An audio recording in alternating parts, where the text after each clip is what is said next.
Il était une fois un petit faon qui était tout triste. Ce petit faon vivait tout seul dans une grande maison au milieu de la forêt. Tous les jours, les animaux de la forêt venaient le voir et lui disaient « Petit faon, j'ai un souci ». Et ils racontaient leurs soucis. Le hérisson disait « Oh, je sais pas ce qui m'arrive, mais ça me gratte de partout ». Alors le petit faon disait « Mais va donc te rincer dans un baquet d'eau tiède un peu salée et ça ira mieux ». Et le petit hérisson allait se laver dans un baquet d'eau salée et ça allait mieux. Et puis c'était le petit rossignol qui venait et qui disait « Je sais pas ce qui m'arrive, mais j'ai une extinction de voix ». Alors le petit faon disait « Va demander aux abeilles un peu de miel et gargarise-toi avec du miel et un peu de rosée ». Le petit rossignol faisait ce qu'on lui demandait et il retrouvait sa voix. Et puis, il y avait le sanglier qui venait et disait « Oh là là, j'ai croisé un chasseur. » Alors là, le petit faon était tout désemparé et il ne trouvait rien d'autre qu'à lui dire « Cache-toi sous les feuilles mortes et ne bouge plus de la journée. Ne bouge plus, si tu bouges pas, on te tirera pas dessus. » Et puis on venait sans arrêt lui demander des conseils et des idées. Le petit faon n'en pouvait plus. Il n'en pouvait plus de veiller sur le sanglier et sur le rossignol et sur les insectes et sur les abeilles et tout le monde qui venait tout le temps lui demandait des conseils. Le soir, quand il s'endormait dans son petit lit couleur framboise, avec ses murs couleur framboise et ses rideaux couleur framboise et vanille, le petit Bambi, le petit faon ne pensait qu'à une chose, c'était partir loin dans un pays dont on ignorerait jusqu'à son existence, dans un pays où il n'aurait rien à dire et tout à voir, rien à faire et tout à écouter. Alors un jour que il avait été sollicité un peu plus qu'à l'ordinaire, où il n'avait pas eu une minute pour aller boire son thé vert, car le thé vert était la boisson favorite du petit faon. Eh bien un jour, il décida de plier bagage et de partir sans bagage vers une destination inconnue. Que lui importait l'endroit, pourvu que ce soit loin et pourvu que ce soit différent. Quand on est un petit faon, c'est pas très facile d'aller loin parce que, ma foi, il avait beau être petit, ce petit faon. Il était plus tout jeune, il avait bien 51 ans. Mais oui, il était resté faon parce qu'il était jeune d'esprit. Mais son corps, lui, était un peu plus fatigué. Alors le petit faon fit un tout petit bagage minuscule. Il mit sa brosse à dents et un petit savon et une toute petite serviette, quelques noisettes pour la route. Il emballa tout ça dans un baluchon qu'il mit autour de son dos et il s'en alla. Il s'en alla pas totalement par hasard. Il prit un blablacar parce que les blablacars, ça coûte pas très cher et notre petit faon n'avait guère d'argent. Il avait quelques pièces qu'il avait récoltées de ci, de là, trouvées par terre dans les allées de la forêt. Il avait ramassé parce qu'elles brillaient beaucoup, surtout les petites pièces toutes petites qui brillaient de couleur cuivre au soleil. Et puis il y avait des pièces un peu plus grosses. Il ramassait en se disant « Un jour je me fabriquais quelque chose avec une crécelle ou un instrument de musique ». Mais il était tellement absorbé par les autres qu'il ne trouvait jamais le temps de s'occuper de lui. Alors le Bambi prit son baluchon ses petites pièces et son blablacar.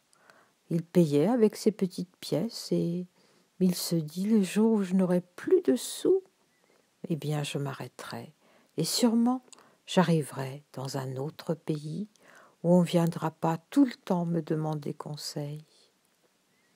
Et c'est exactement ce qu'il fit. Lorsqu'il partit, il faisait chaud, pas trop chaud, mais moyennement chaud. C'était très tôt le matin. Il partit sans dire un mot, sans laisser un mot. Il rangea bien sa maison, il fit sa petite vaisselle, il fit son petit lit, il ferma la porte. Il ne la ferma pas à clé parce qu'il se dit, si jamais le sanglier est poursuivi par les chasseurs, eh bien, dans la maison, il pourra se réfugier. Le petit faon laissa un petit pot de fleurs sur le rebord de la fenêtre. Ça voulait dire à ceux qui le connaissaient, je ne suis pas là, mais vous pouvez entrer dans ma maison et faire comme si c'était chez vous. Et puis il s'en alla. Et de pièces de 1 centime en pièces de 2 euros, le voilà qui traça sa route. Il partit vers le nord, parce qu'enfin, la première voiture qui s'était arrêtée l'emmena vers le nord et il continua la route et l'autoroute et les petites routes et les routes départementales et les routes nationales. Le paysage changeait sans arrêt. Mais notre petit faon était tellement fatigué qu'il ne pensait même pas à regarder le paysage. Il sortait d'une voiture, il montait dans une autre. Au bout d'un moment, enfin, il n'eut plus 1 centime. Alors il se dit, c'est ici, que je vais prendre mes vacances. Il disait vacances, mais il était bien près de changer de vie. Il sortit de la voiture et il vit tout autour de lui un immense lac sur lequel patinaient toutes sortes de gens. Il y avait des enfants, des adultes, il y avait aussi quelques animaux bien volontaires qui tentaient de patiner. Le petit Bambi se dit « Je suis trop fatigué pour patiner, je vais chercher un endroit à l'abri au cas où il se mette à neiger. » Car autour de lui, il y avait beaucoup de neige et notre petit faon avait bien compris qu'il était allé dans un pays froid. Mais le froid, ça lui faisait pas peur. Alors il se mit à marcher, et tout à coup, il découvrit comme une maison de poupée, une toute petite pièce fabriquée en bois, juste de sa hauteur. Mais c'est fait pour moi, cette petite maison, se dit le petit faon. Et en plus, il n'y avait même pas de clé. Comme il y avait beaucoup de neige, le petit faon, qui s'appelait Bambi, eh bien, il ne voyait rien de ce qu'il y avait autour de lui. Il y avait juste cette toute petite maison en bois. Alors, il toqua, il entra et oh, il y avait un petit lit, il y avait des tas de petites choses, toutes petites, exactement de sa taille, car c'était un tout petit Bambi. Tiens, il aurait tenu dans 2 mains d'adulte. Alors le petit faon, qui était très fatigué par cette longue route, s'allongea sur le petit lit et s'endormit d'un sommeil lourd et profond. Dans son rêve, il voyait passer des nuées d'oiseaux qui l'appelaient en lui demandant au secours. Il voyait des hordes de sangliers se précipiter vers lui et des essaims d'abeilles qui lui disaient « Alors, qu'est-ce qu'il faut que je fasse ?» Dans son sommeil, le petit faon ferma ses oreilles et enfin il put s'endormir. Et lorsqu'il se réveilla le lendemain matin, il entendit une toute petite voix qui disait « Mais qu'est-ce que c'est ça ? Mais qu'est-ce que c'est ça ?» Il entr'ouvrit les yeux très doucement pour ne pas effrayer et il vit une petite fille une petite fille toute brune avec des boucles soyeuses qui le regardait d'un air intéressé. « Mais que fais-tu dans ma maison ?» demanda la petite fille. Et le petit faon répondit « Je suis bien fatigué, je n'ouvre qu'à peine mes yeux, et dès que j'ouvre les yeux, j'entends des voix qui me posent des questions et des questions et des questions. » Chut, dit la petite fille, la jolie petite fille, « moi je ne te pose pas de questions. Je m'appelle Boulibouboule, parce que, comme tu vois, je suis un petit peu ronde, et ma maman dit que c'est très joli. Mais tu es mon invité, reste là, repose-toi. Je te ferai à manger, et quand tu te seras moins fatigué, nous irons nous promener. » Et c'est ainsi que le petit faon retrouva le goût et l'appétit et la joie de se promener sans être sans arrêt sollicité, sans arrêt questionné. La petite fille qui avait trouvé le petit faon tellement gentil, tellement mignon, tellement adorable, le coucouna. Elle lui fit des petits cadeaux, des petits insectes fabriqués avec des noix ou avec des petites branches ou avec des coques des gogues de marron et des tas de petits cadeaux très très simples à faire mais qui prouvèrent à notre petit faon qu'on l'aimait tel qu'il était et pas forcément comme un grand conseiller devant l'Éternel qui n'est aimé que parce qu'il aide les autres. Et la petite fille, qui s'appelait Boulibouboule, aida énormément notre petit faon. Et de jour en jour, il se sentit de mieux en mieux, et de jour en jour, il prit des forces, et de jour en jour, il se mit à sourire davantage. Et un jour qu'il jouait avec la petite Boulibouboule dans la toute petite maison, qui était en fait sa maison de poupée, ils entendirent un bruit énorme.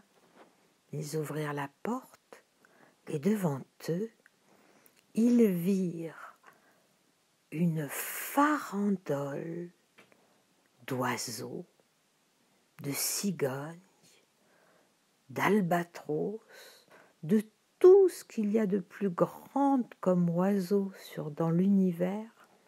Et ils amenaient avec eux un sanglier, un rossignol et beaucoup des animaux de la forêt que notre petit faon avait été.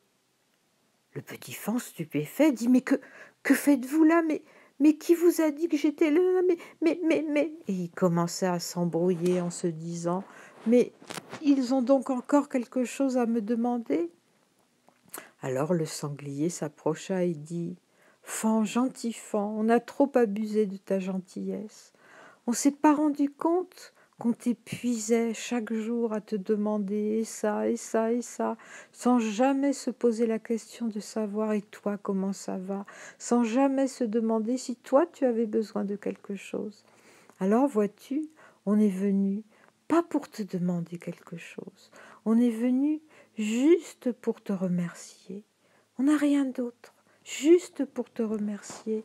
Après on s'en ira, on ne veut pas t'embêter davantage. » Et les animaux de la forêt dans la forêt dans laquelle avait habité jadis le petit faon, apportèrent les uns après les autres, en défilé, chacun un petit cadeau à sa portée. C'était un petit dessin dessiné sur un caillou, c'était un petit collier fait avec des graines de tournesol, c'était des petites herbes cueillies dans un coin de potager et qui sentaient très bon et qui chassaient les insectes. C'était toutes sortes de menus cadeaux pour dire au petit faon qu'on l'aimait et qu'on le regrettait, mais qu'on comprenait aussi sa grande lassitude. Le petit faon fut ému aux larmes.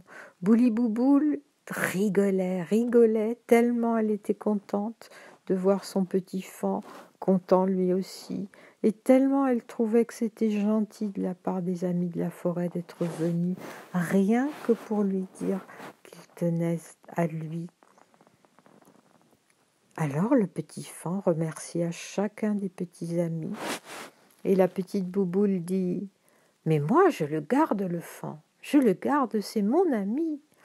Et les animaux de la forêt dirent « Mais bien sûr tu le gardes, mais si un jour tu veux rentrer, petit faon, ta maison est toujours là, on y passe tous les jours pour l'entretenir, on y arrose ta fleur et on fait tout ce qu'il faut pour que le jour où tu voudras rentrer, eh bien tout soit en ordre. » Et la petite Bouboule dit « Oh, ben moi j'aimerais bien y aller dans ton pays, un pays un peu plus chaud, j'aimerais bien, j'aimerais bien. » Et le petit faon, qui avait retrouvé le sourire, dit à la petite fille « C'est promis, au printemps, je t'emmènerai avec moi et je te ferai visiter mon pays. » Et les petits animaux applaudirent, car ils étaient tous très contents de savoir que le petit faon rentrerait chez lui, même pour une visite. Et la petite Bouli-Bouboule, qui n'avait jamais vu un pays où il faisait chaud, était très contente aussi de voyager.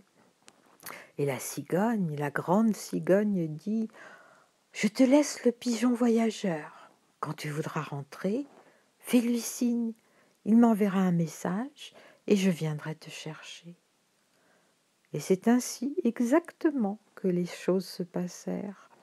Les animaux dînèrent dans la petite maison, un par un, parce que la maison était toute petite, puis ils s'en allèrent, et Bouli-Bouboule et le petit faon passèrent la soirée à regarder les beaux cadeaux d'amitié qu'on lui avait apportés et à préparer le beau voyage du retour au printemps, longtemps après que la neige ait cessé de tomber. C'était l'histoire du petit faon et de Bouli-Bouboule qui lui avait redonné le sourire.